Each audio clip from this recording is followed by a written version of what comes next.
नमस्कार दोस्तों, नेहा की चैनल में आप सभी का स्वागत है। आज की कहानी है घिनौनी नज़रें।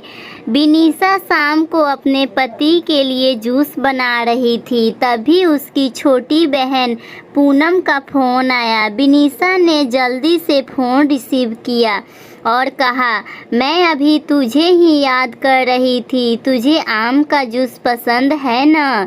इसलिए जब भी बनाती हूँ हमेशा तेरी याद आ जाती है। पर बिनीसा की बहन पूनम बिल्कुल खामोश थी।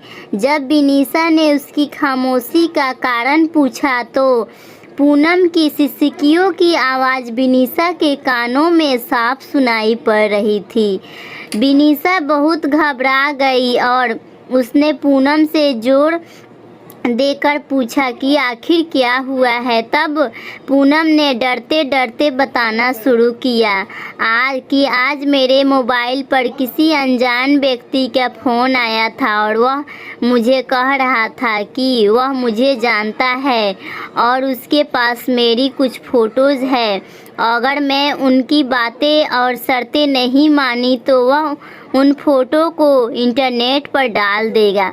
तब बिनीसा ने पूनम से कहा, पूनम ऐसी ही कोई गलत नंबर होगा, कोई सिरफिरा ऐसे ही तेरे मज़े ले रहा होगा। तू डर मत, कुछ नहीं होगा ऐसा वैसा। तब पूनम ने घबराते हुए कहा, दीदी मुझे उस इंसान से डर नहीं लग रहा, पर मुझे उसकी बातों से बहुत डर लग रहा है।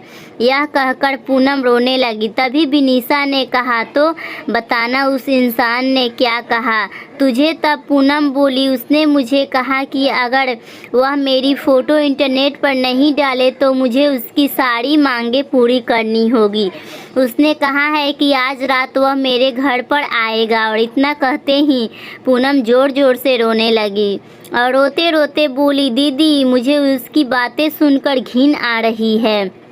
ऐसा लग रहा है जैसे उसने मेरे साथ कुछ गलत कर दिया हो। अगर अभी वह मेरे सामने आ जाए तो मैं उसे इसी वक्त जान से मार दूंगी। इतना कहकर पूनम चीखने लगी। तभी बिनीसा ने पूनम से कहा, अरे पूनम तू संभाल अपने आप को और तुझे इस घिनौने इंसान के नंबर भेज, मैं उसे अभी मज़ा सिखाती हूँ। यह कहकर बिनीसा ने फ़ोन काट दिया। पूनम ने उस बदमाश के नंबर और उनके बीच हुई बातें की रिकॉर्डिंग बिनीसा को भेजी। जब बिनीसा ने वह रिकॉर्डिंग अपने पति को सुनाई तो दोनों के होश उड़ गए। बिनीसा और पूनम दो बहनें हैं और मम्मी का अभी 3 साल पहले ही देहांत हो चुका है और बिनीसा की शादी अभी 1 साल पहले ही हुई थी। घर में बस अब उसके पापा और पूनम ही है। अब मोबाइल पर ऐसी धमकी भरी अश्लील बातें कोई भी बेटी अपने पिता को आसानी से नहीं बता सकती। इसलिए पूनम ने सारी बातें अपनी दीदी बिनीसा को बताई। अगले दिन ही बिनीसा और उसका पति पुलिस स्टेशन पर जाकर उस इंसान के खिलाफ पुलिस कंप्लेन करवाए। बाद में जब पुलिस ने छानबीन की तो पता लगा वह लड़का पूनम के मोहल्ले का ही निकला, जो मानसिक गंदगी से पीड़ित था। उसकी सोच और उसके विचार हर एक लड़की के प्रति घिनौनी नज़रें रखते थे।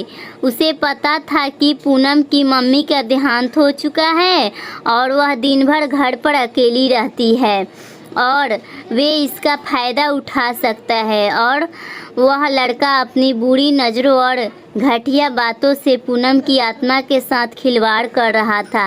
पर बाद में जब उसने पुलिस ने पकड़ लिया तो उसे जेल की सलाखों के पीछे जाना पड़ा। आज भी हमारे समाज में उस जैसे इंसान मानसिक रोगी बैठे हुए हैं जो हज़ारों लड़कियों की आत्मा के साथ खिलवाड़ कर रहे हैं। इनमें से कुछ लड़कियां तो मजबूत होती है जो ऐसे रोगियों को अच्छा सबक सिखाती है और कुछ लड़कियां उनसे डर जाती है और उनकी मांगों को पूरा करते करते उनकी घिनौनी नज़रों का शिकार बनती है।